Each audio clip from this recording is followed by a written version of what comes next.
మనకు నెక్స్ట్ వచ్చే రాశి వచ్చేసి తులారాశి అనమాట. ఈ తులారాశి గురించి మనం పరిశీలన చేస్తే వీళ్ళు ముఖ్యంగా చాలా వెల్ బ్యాలెన్స్డ్‌గా ఉంటారు. వీళ్ళు ప్రతీదీ కూడాను ఆచితూచి అడుగులేసే అవకాశాలుంటాయి. న్యాయ వ్యవస్థలో ఉన్న వాళ్ళకి ఈసారి తులారాశి వారికి చాలా అద్భుతంగా ఉంటుంది. కానీ ఆరోగ్యం విషయంలో కొంచెం జాగ్రత్తగా అనేది ఉండాలి తులారాశి వాళ్ళు.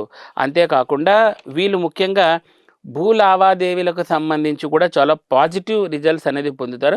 కానీ ధన ఆదాయం విషయంలో కొంచెం డౌన్‌ఫాల్ అయ్యే అవకాశాలుంటాయి తులారాశి వాళ్ళకు. ఎందుకంటే ఒక్కోసారి శుక్రగ్రహ అనుకూలం అనేది సరిగ్గా లేకపోయినా ఎందుకంటే ఆ భావాధిపతి కొంచెం ఇంప్రాపర్‌గా ఉండడం వలన కూడా అలాంటి ఇవనేది లభిస్తా ఉంటాయన్నమాట. ముఖ్యంగా మనము చూడాల్సినది వృత్తి అంటే ఈ జాబు, ఈ వ్యాపారం పరంగా కూడాను మీరు కొంచెము ఆచితూచి అడుగులేయాల్సొస్తుంది. ఎందుకంటే శుక్రగ్రహము మనకు ధనకారకుడు కాబట్టి అంటే లిక్విడ్ క్యాష్‌కి అధిపతి కాబట్టి ఇప్పుడు మనము గురుగ్రహ అనుకూలం ఉన్నా కూడా ప్రాపర్‌గా శుక్రుడు సరిగ్గా లేనప్పుడు మనం ఇబ్బందులు పడాల్సొస్తుంది కాబట్టి జాగ్రత్తగా ఆ విషయంలో ఉండండి.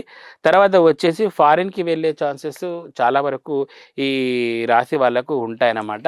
ఇక తర్వాత ఈ రాశి వాళ్ళకు దశమహావిద్యల పరంగా ఎవరిని ఆరాధన చేయాలి? త్రిపుర సుందరి దేవతను ఆరాధన చేయడం ద్వారా మంచి ఫలితాలు పొందుతారు. ఇక తర్వాత వీళ్ళు ధరించవలసిన కలర్స్ వచ్చేసి రెడ్ కలరు, తర్వాత blue colour, sky blue colour వీళ్ళు వేసుకోవచ్చు. ఇక తర్వాత వీళ్ళు అవాయిడ్ చేయవలసినది వచ్చేసి గుమ్మడికాయ. గుమ్మడికాయ బేస్‌తో ఏది కానీ మీరు తీసుకోకపోవడం చాలా మంచి ఫలితాలను ఇస్తుంది.